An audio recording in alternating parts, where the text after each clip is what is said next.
గట్టిగా క్లాప్ చేయాలి. Come on everyone.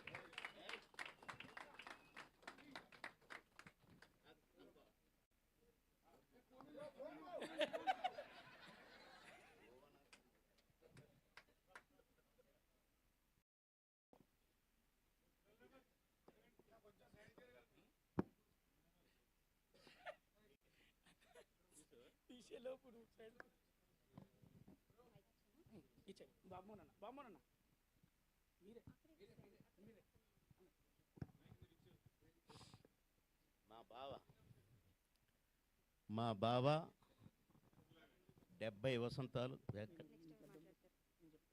అడ్డం ఉండకూడదుగా బావకి.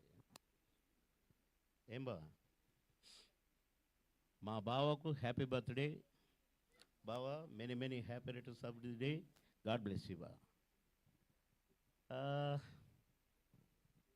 మా జర్నీ వర్ణనాతీతమైన జర్నీ.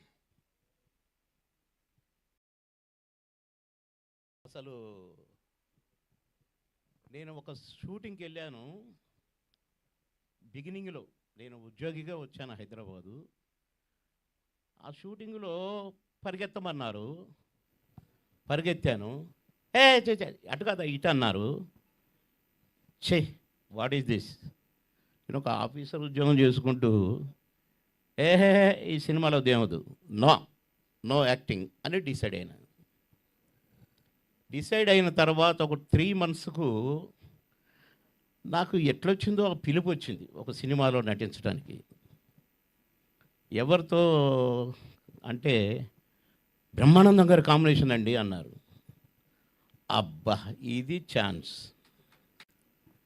అనుకొని బాగా ఆలోచించడం. మళ్ళీ ఈ సినిమా వదలకూడదు, చేయాల్సిందే అనుకున్నా. ఆ ఛాన్స్ రాకపోతే అసలు నేను నటించేవాని కాదు, వద్దనుకున్నాను. సరదాగా నాటకాలు వేసేది, స్టూడెంట్గా బయట నాటకాలు వేసేది, ఓకే అనుకున్నాను. కానీ ఆ సినిమాలో నేను నటించకపోతే అసలు నేను స్టార్ని అయ్యేవాడినే కాదు.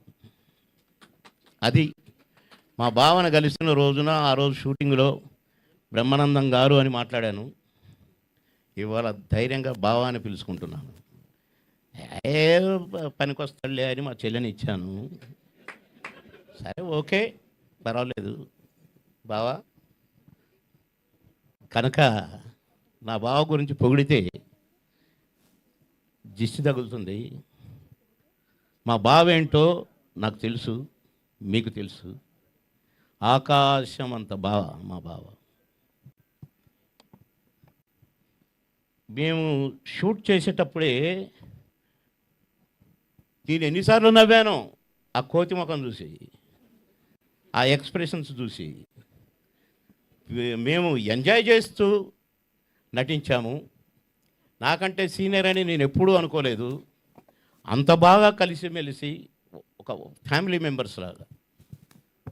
అసలు నైట్ అండ్ డే పరిగెత్తి ఎటు పరిగెత్తామో, ఏం చేశామో, 6 షిఫ్ట్లు పనిచేస్తూ మళ్ళీ మేము ముగ్గురం కలుసుకోగానే అసలు నేను, నా కోటన్న, మా బావ. ప్రొడ్యూసర్లు కొంతమంది మా మీద కోపం వచ్చేది.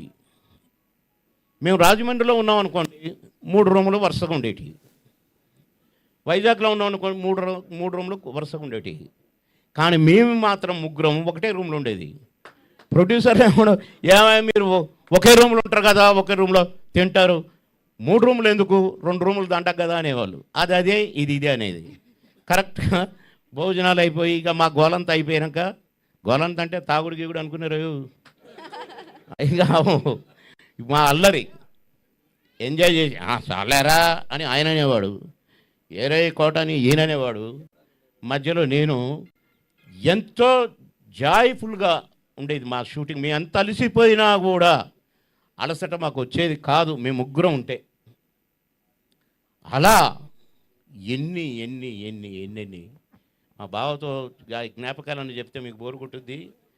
ఏంటి ఈ సోదభావం అని అనుకుంటారు. కాబట్టి నేను ముగిస్తూ నా బావని మరొకసారి ఆ భగవంతుడు దీవించాలి. నిండు నూరేళ్ళు నా బావ, నా చెల్లి నిండు నూరేళ్ళుండి ఇంకా ఎందరికో ఆదర్శంగా మా బావ 100కు పైనే జీవించాలి, ఆయురారోగ్యాలతో ఉండాలి అని కోరుకుంటూ సెలవు తీసుకుంటాను.